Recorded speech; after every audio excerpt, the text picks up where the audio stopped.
પહેલાં નક્કી કરી લો કે તમે ખોવાયા છો. સ્વીકારી લો જે વિશ્વમાં તમે છો એમાં તમારું વિશ્વ નથી. જે છોડવું નહોતું તે છોડી તોડી ફોડી બાંધછોડ જોડી જોડી હવે તમે તમને ખુશ કરવા બેઠા છો.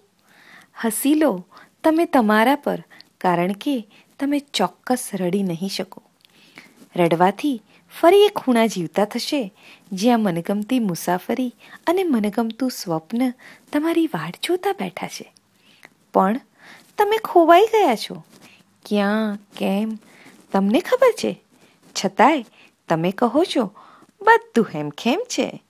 તમને માનપાન મળે છે, પ્રેમ પ્રશંસા મળે છે, તમારો ઠસ્સો છે, રસ્તો લીસો છે, તોય ક્યાંક કશુંક વિખરાયેલું છે, વિલાયેલું છે, ઝીણો તીણો વલોપાત છે. ઉજાગરા કરી સૂર્યોદય ચૂકો છો, આંસુને આંખથી લૂછો છો અને પછી ઈલાજ પૂછો છો. તમે ખોવાયા છો, ખોવાયા છો, ખોવાયા છો.